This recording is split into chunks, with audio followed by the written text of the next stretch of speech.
Isang mapagpalang araw po sa inyong lahat. Ngayon po ay July 31, 2026, Biyernes.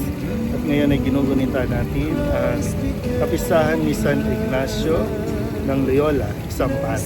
Ating pong unang pagbasa at pagninilay sa araw na ito ay hinango mula sa aklat ni Propeta Jeremias, chapter 26, verses 1 to 9. Nang pasimula ng paghahari sa Huda ni Joaquim na anak ni Josias, tumanggap si Jeremias ng pahayag mula sa Panginoon. Tumayo ka sa bulwagan ng templo at magsalita ka sa mga naninirahan sa lahat ng lungsod sa Huda na naparoon upang sumamba.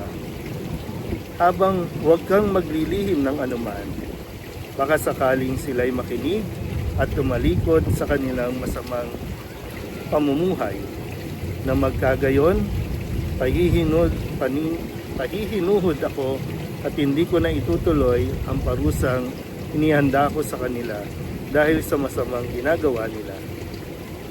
Sasabihin mo sa kanila, sinasabi ng Panginoon, kung hindi kayo makikinig sa akin at kung hindi ninyo susundin ang mga utos ko sa inyo at di ninyo pakikinggan ang sinasabi ng propetang sinugo ko sa inyo, ang templong ito'y itutulad ko sa silo at gagamitin ng mga bansa ang pangalan ng lungsod na ito sa panunungayaw. Ang pahayag na ito ni Jeremias ay napakinggan ng mga saserdote, ng mga propeta, at ng lahat ng taong nasa templo ng Panginoon. Pagkatapos siyang magsalita, si Jeremias ay dinakip nila. Dapat kang mamatay. Bakit nagpapahayag ka sa pangalan ng Panginoon na matutulad sa silo ang templong ito?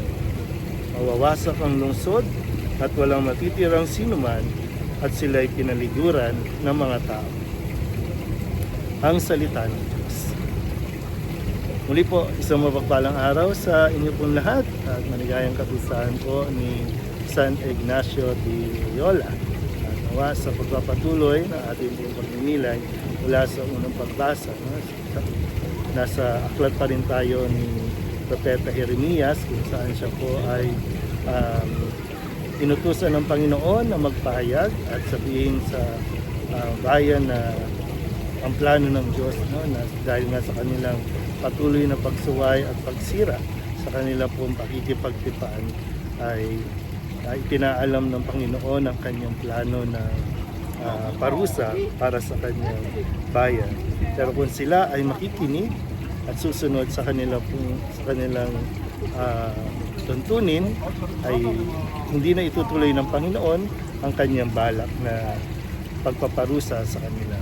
Pero yun nga po, sa kasawiang palad ay hindi nila pinakinggan si Jeremias, bagkos ito ay kanilang hinuli at ikinulong. At sila ay patuloy na nagmatigas sa kanilang ulo at ipinahuli nila si Jeremias. Kaya nawa, mapaalalahanan din tayo sa panahon natin ngayon. Magpasalamat tayo kung mayroong mga tao na nagre-remind sa atin ng ating pong maling ginagawa, napapaalala sa atin na mga dapat natin gawin. Pakinggan natin sila ayon sa pahayag o mensahe ng Diyos. Pakinggan natin kung ito ay para sa ikabubuti natin. Hayaan natin na huwag natin silang siraan, huwag natin silang itakwil. Isang pasasalamat na mayroong mga tao na laging nagpapaalala ng mga dapat natin gawin at sundin, lalo tigit kung ito ay pagsuway sa ating Panginoong Diyos. Muli po, sa mapagpalang araw sa inyo. Show yourself a Father and guide us in the path of life. Ordain for us grace, mercy and courage, and defend us from every Virgin of the Redeemer, spouse of the blessed Blessed Virgin